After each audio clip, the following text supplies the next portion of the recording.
দেশের শান্তি শৃঙ্খলা রক্ষা করা হবে যদি তারা সরকার গঠন করেন, এটা তাদের দায়িত্ব। কিন্তু এখন এইগুলা কিসের আলামত? এখন এইগুলা বন্ধ করতে হবে।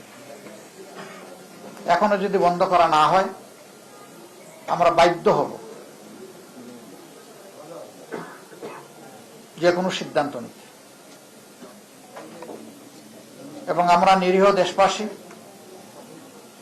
যারা ভালোবেসে একটা পরিবর্তনের পক্ষে গণভোটে হা বলেছেন এবং আমাদেরকে ভোট দিয়েছেন, সহযোগিতা সমর্থন করেছেন, আমরা তাদেরকে বলতে চাই, আপনারা যেমন আমাদের সাথে ছিলেন, আগেও আমরা আপনাদের সাথে ছিলাম, আজকে থেকে আরো শক্তভাবে আমরা আপনাদের সাথে থাকব। আমাদেরকে যদি বাধ্য করা হয় তাহলে রাজপথেও আমরা নামবো। তাই এলো ইনোভার, যেন আপনি লাইফে থাকেন রেডি প্রতিদিন। Innova, designed for now.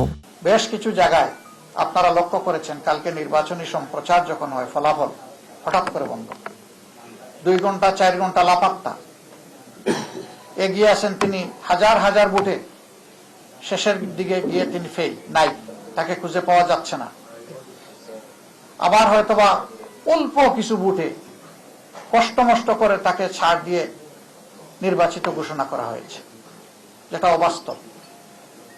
আবার আমাদের কাছে ডকুমেন্ট আছে, বিভিন্ন জায়গায় রেজাল্ট শিটের উপর কষামাজা করা হয়েছে, পরিবর্তন করা হয়েছে, কিছু কিছু আসনে দ্বৈত নীতি অবলম্বন করা হয়েছে। নাসিরউদ্দিন পাটোয়ারির আসনের ব্যাপার আপনারা সবাই জানেন, এটা আমাকে বড় করে আর বলতে হবে না। সেখানে কি হয়েছে, সেন্টার দখল করে একজন নেতার আপনজনের নেতৃত্বে সেখানে যা হয়েছে তার সাক্ষী এই দেশবাসী, বিশ্ববাসী, আপনারা। আমরা জেনেছি আপনাদের কারণে।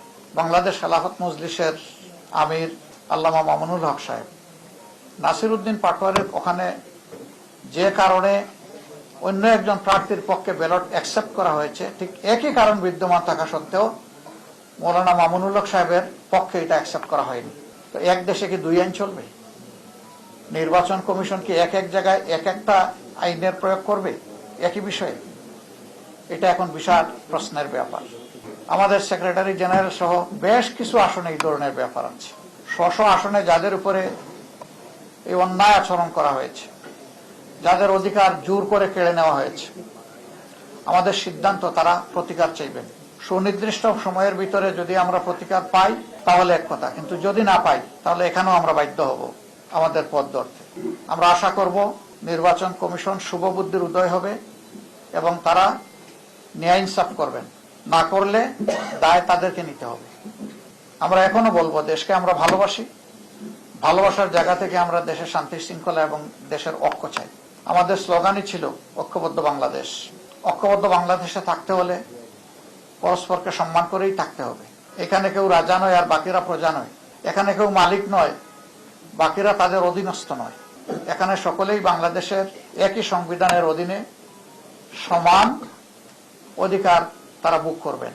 অতীতে ফ্যাসিবাদের বিরুদ্ধে আমাদের লড়াই হয়েছে, আমরা আশা করেছিলাম যে এই কালো অধ্যায়ের অবসান হোক, কিন্তু যদি আবার এটা ফিরে আসে আমরা লড়ে যাব, আমরা থামবো না ইনশাআল্লাহ। ফ্যাসিবাদ আমাদের বিরুদ্ধে না, ফ্যাসিবাদ দেশবাসীর বিরুদ্ধে। ফ্যাসিবাদের অধীনে কখনো একটা ডেমোক্রেসি, একটা গণতন্ত্রের বিকাশ ঘটে না। সারা বিশ্ব থেকে এখানে পর্যবেক্ষকরা এসেছিলেন, তারা সময় দিয়েছেন, ঘুরেছেন, দেখেছেন, তারা তাদের অবজারভেশন তুলে ধরবেন। আমরা আমাদের নিজস্ব অবজারভেশনের জাতির সামনে পুঙ্খানুপুঙ্খভাবে তুলে ধরব।